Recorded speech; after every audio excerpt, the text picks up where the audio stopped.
Dark mode is one of those things that, when done well, can really help your app stand apart from all the others. And in theory, it should be pretty easy, when you think about it and on paper. Um, but when you dive in, there's so much more that goes into it than just inverting your light mode and dark mode shades. So let's dive into it and go through a few best practices of how to do this well, and might pick up a few things along the way of how not to do it. So I have a Figma file open here, and I already have a library enabled for some Tailwind color variables that will appear that I reference a lot. But before we do that, I'm going to jump into Figma Make and generate a screen here that we can use as a reference. So create a mobile app screen with a simple settings page. It should have a top header with the title settings, a list of 5 settings options with icons and labels, and a toggle for dark mode at the bottom. Use a neutral, minimal style with plenty of spacing and clear typography. Keep the background light and use a white card surface for the settings list. So this is prioritizing a light mode. Okay, so let's run this. And while it runs, I'm actually going to come back to my Figma file and open variables. And in my variables, I'm going to create a set, a collection here, and I'm going to call this light, and I'm going to add another one for dark.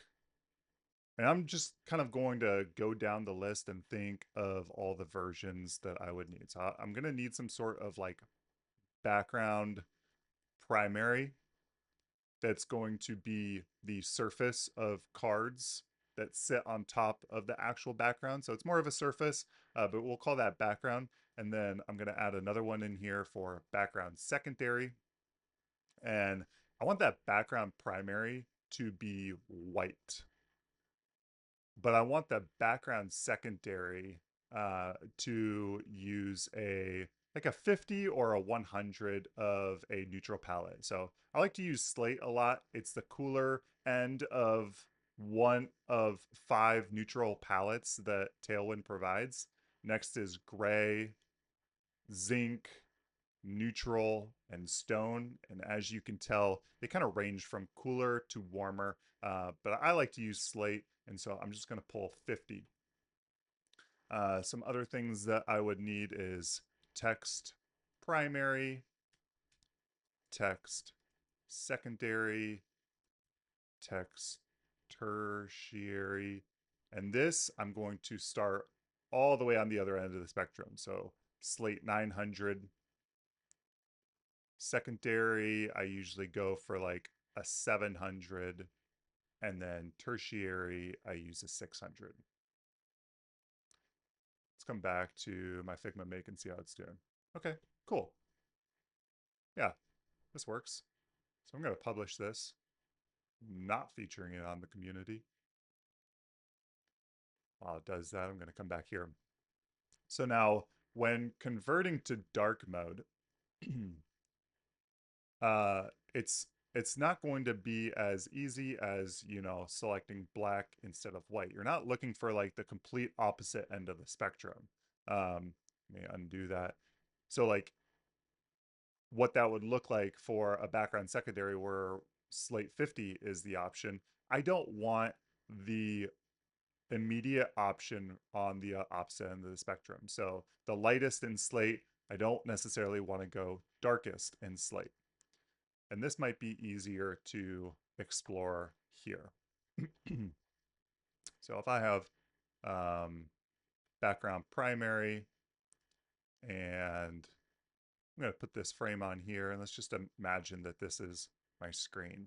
If I do background secondary, you can see that there's not much contrast there. And so something we might want to do is add a border to this. So that's another variable that I'll want to consider. So border primary, I usually do slate 300. And then border secondary, I will do 200. All right, so I'm gonna add a border, and this is just a surface. This is just a card. It's not interactive by any means. And so it's okay for it to be decorative. So I'm gonna do border secondary. And the reason why I did that, which I'm gonna use the Pick app. I'm going to be using it fairly frequently throughout this demo. But if I grab that slate color right there, and then I grab this background, you'll notice that that's not passing any accessibility. And that's fine because it's a decorative element. Now, if this was a button, we would need it to be border primary, which this is a terrible demo when it doesn't actually pass.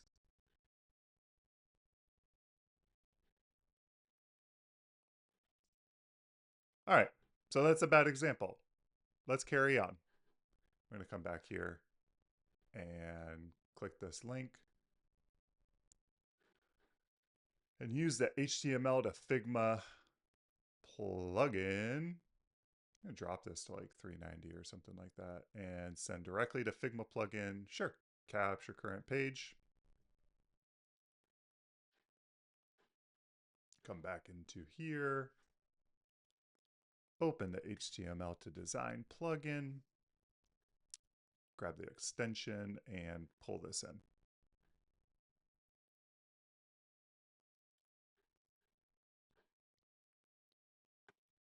It's weird that there's two in here. I'm just going to pull one out and delete the rest.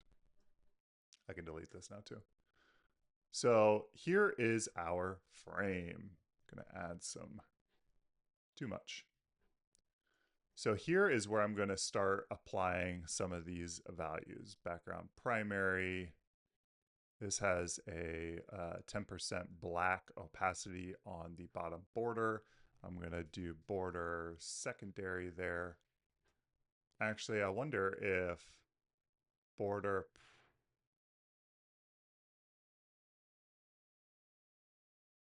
primary should be 400 and this should be 300. Maybe that's what it is. So this can still be secondary. That's fine. These are interactive.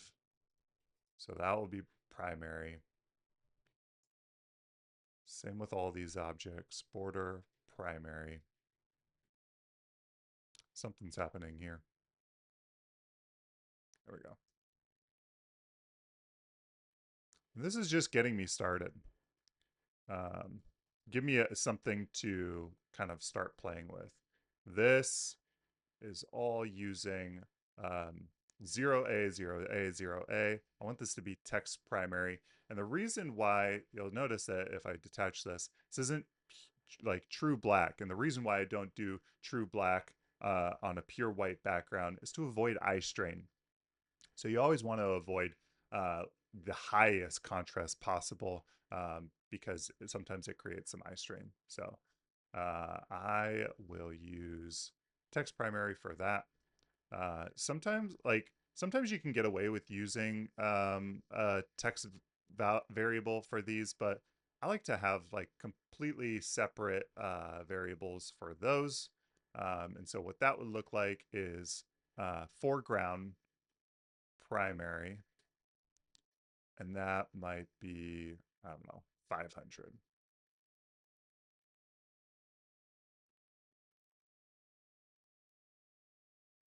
This can be text primary. And I like to grab the frame and see what else I'm missing. Okay, so what is this? These are kind of foregrounds too. That works. What is this? These are like the backgrounds for each of those objects. Background. It's too much. So I might need a background tertiary.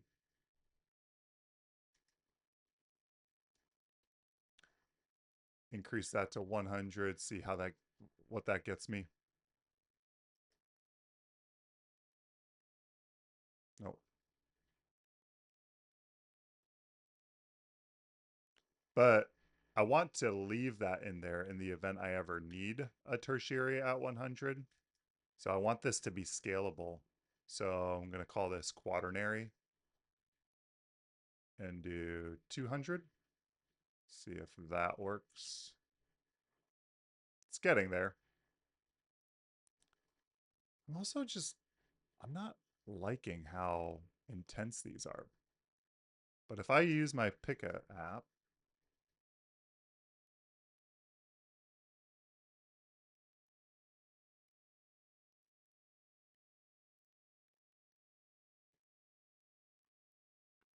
so most importantly, I am making sure the text and the icons are accessible. If I check those, obviously 900 on this white background is going to pass. Um, I love this app because it gives you a like breakdown when you hover over these what is required for each of those. So for text, it needs to be 4.5 to 1. Any UI elements, you can get away with 3 to 1. And then these icons also passes 4.5 to 1. So that's also fine. But because these aren't text, you can also get away with a lower contrast ratio. So if I were to, so if I was to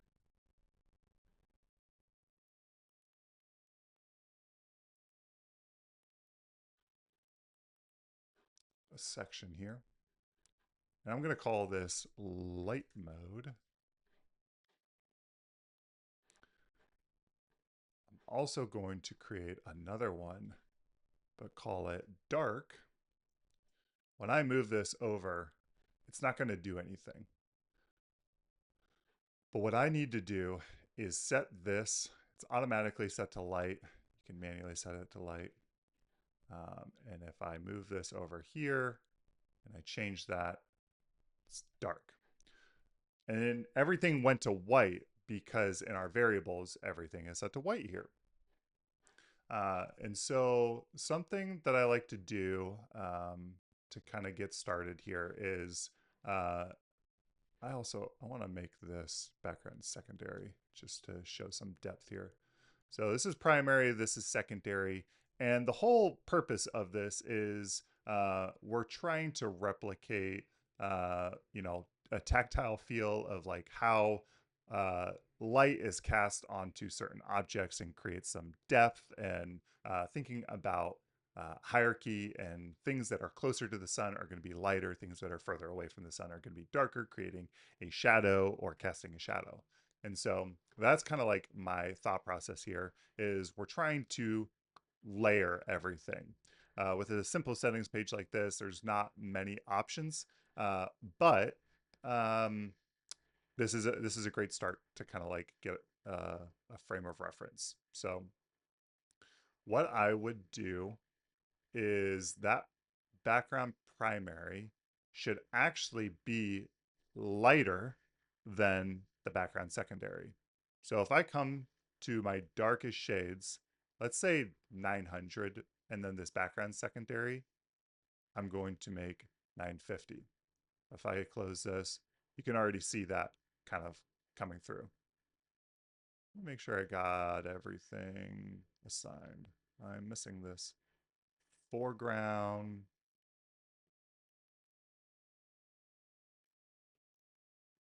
I need to figure out what I want to call that. Maybe just like foreground white.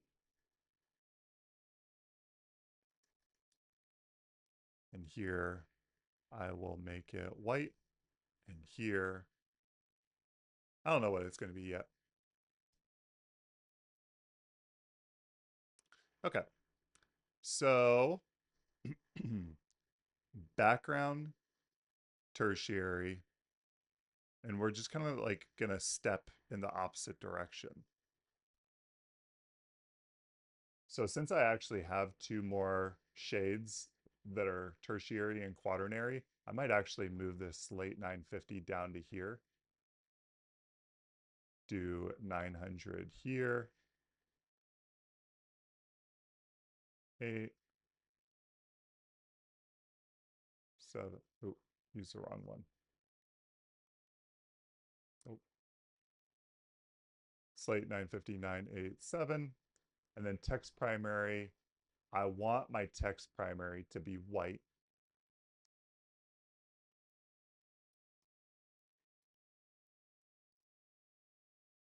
Want my text secondary maybe 100.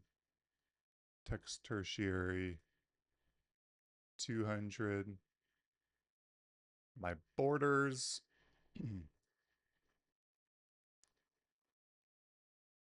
600 maybe.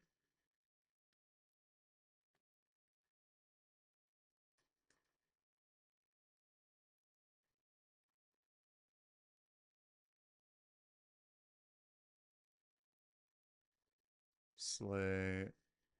I'm just gonna pick 400 there and slate. Actually, might want to keep that white. All right, let's close that. So this is feeling a little weird. Um, and so my variables might need a little tweaking. And that's why this isn't like a super easy, like one-to-one. And so what I might actually do is keep this 900 and 950. And this might still be 950, and that might still be 950.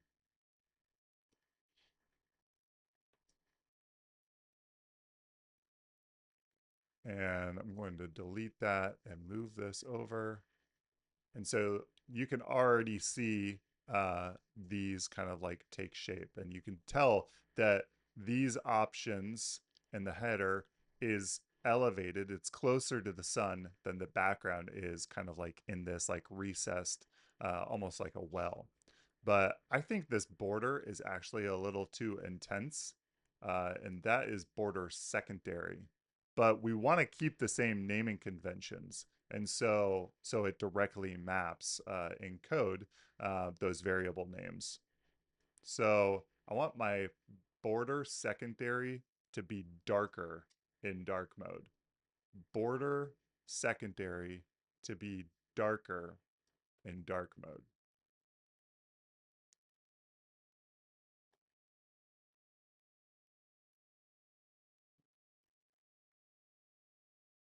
That feels a little better.